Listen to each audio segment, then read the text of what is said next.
Indonesia dan Korea Selatan menjalin kerjasama pembuatan obat COVID-19. Kini kerjasama ini masuk dalam fase uji coba.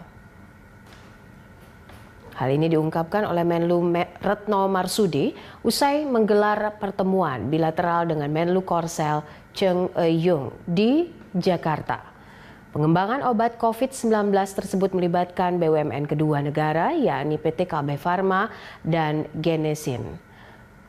Menlu Retno menambahkan, di samping obat, kerjasama kesehatan RI Korsel ini terjalin di bidang lain.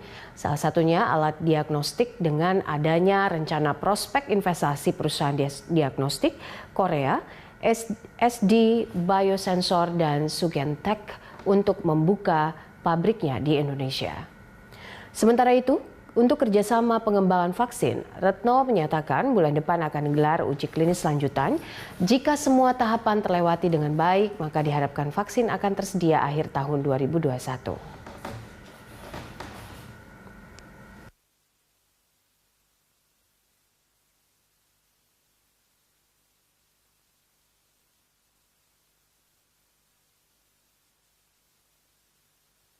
Pada pertemuan bilateral tadi saya menyampaikan 3 hal yang perlu mendapat perhatian dalam hubungan bilateral kedua negara.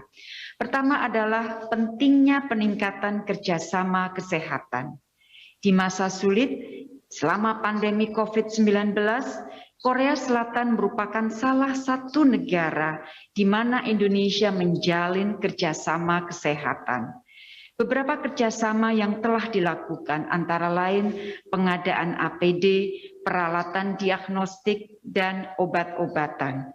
Selain itu, saya juga menyambut baik beberapa kerjasama yang tengah berlangsung, antara lain, pertama, pengembangan vaksin kerjasama antara PT Kalbe Pharma dan Genexin yang rencananya akan melakukan uji coba tahap 2 dan 3 di Jakarta dan Jawa Tengah pada Juli 2021.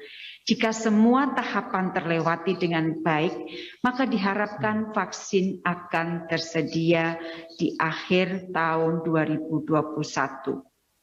Yang kedua, pengembangan terapeutik kerjasama antara National Institute of Health Research and Development dengan Daewoo Invion serta PT KB Pharma dan Genexin dalam produksi obat COVID-19 yang saat ini sudah dalam tahap pengujian. Ya, Indonesia dan Korea Selatan menjalin kerjasama pembuatan obat COVID-19.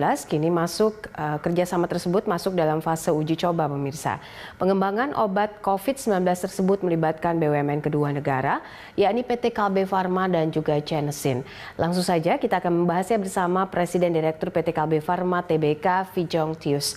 Pak Fijong, terima kasih sudah bergabung bersama kami. Kita mendengar dari Ibu Menlu bahwa ada kabar baik untuk obat COVID, artinya ada harapan juga dari Indonesia dan Korsel. Bisa dijelaskan Pak, kerjasama pembuatan obat COVID-nya ini bersama Korsel seperti apa dengan Kalbe Pharma tentunya? Ya, selamat sore. Terima kasih Ibu Popi atas pertanyaannya. Memang betul kami di Kalbe bersama-sama dengan Genexin Korea Selatan telah sepakat untuk melakukan uji klinis fase kedua dan ketiga direncanakan di bulan depan. Nah, ini memang bagian daripada rencana jangka panjang, karena kita tahu pengadaan vaksin itu penting sekali untuk seluruh masyarakat kita. Jadi tahap awal kami harus uji klinis dulu, kemudian pengadaan barang jadi, nanti pada saat berikutnya adalah transfer teknologi untuk produksi di lokal. Demikian tahapannya. Baik, menariknya ketika ini sudah masuk ke tahap uji 1 dan 2 Pak, dan rencananya di bulan depan gitu Pak. Apakah ada kendala berarti Pak dari kerjasama bilateral ini? Uji klinisnya 2 dan 3. Ya. Oke. Jadi 2 dan 3 untuk di bulan depan. Seperti biasa, jadi kami harus mendapatkan approval. Jadi ini adalah standar internasional untuk dari berbagai instansi dan juga bekerja sama dengan pakar-pakar di dalam hal uji klinis ini. Ya. Dalam hal ini kami kerjasama dibantu dengan FKUI dan juga ITAGI dan juga beberapa banyak ya pakar-pakar yang lain di ahli di masing-masing gitu, supaya prosesnya itu berjalan dengan baik dan berkualitas dan hasilnya juga baik. Oke, Pak, selain kerjasama tadi pembuatan obat COVID yang kami dengar juga ini ada kerjasama soal alat diagnostik, Pak. Ini seperti apa, Pak?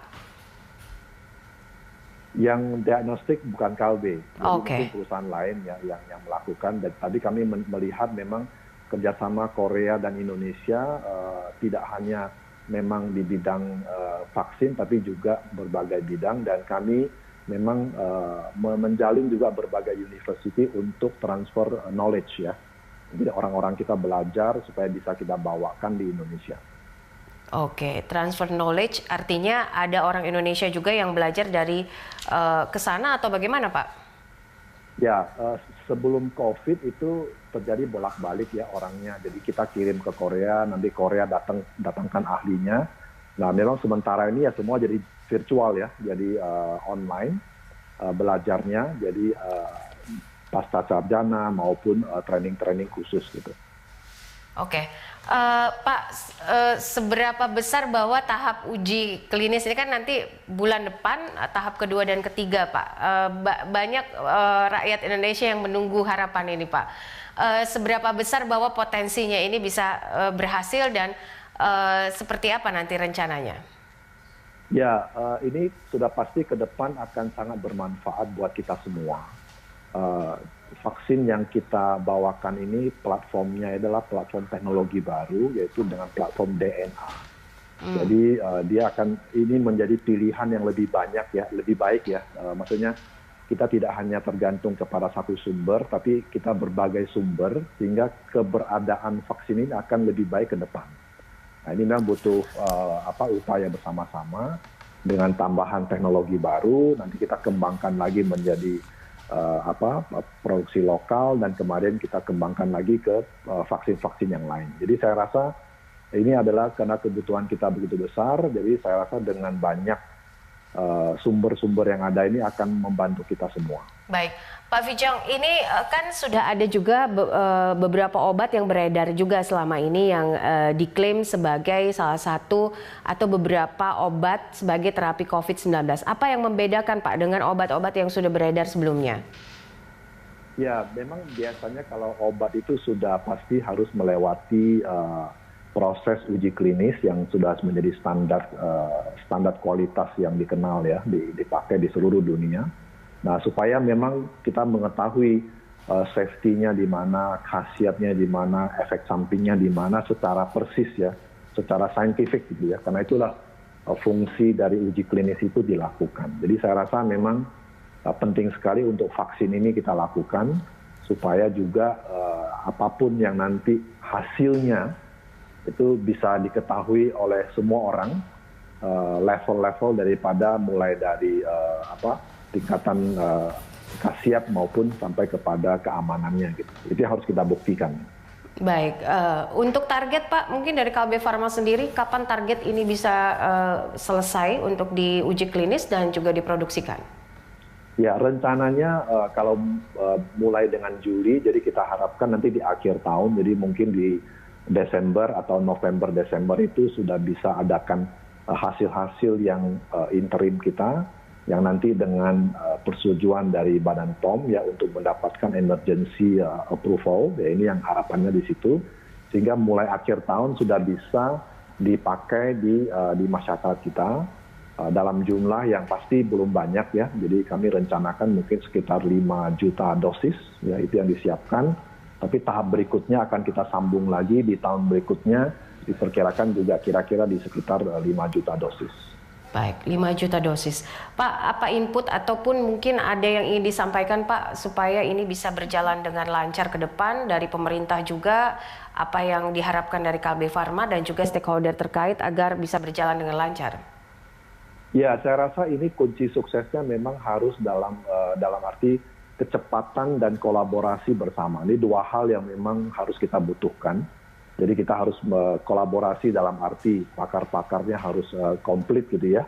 Tidak hanya satu sisi tapi beberapa disiplin ilmu supaya proses uji klinis hasilnya bisa secara saintifik bisa dijelaskan. Itu nomor satu.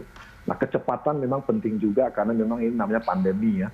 Jadi semua juga kita harus berpacu dengan waktu secepat-cepatnya supaya bisa proses ini komplit tanpa mengorbankan kualitas, tapi dengan waktu yang baik gitu. Nah, ini dua hal yang saya rasa semua pihak kita harapkan semua bergerak dalam pace yang sama.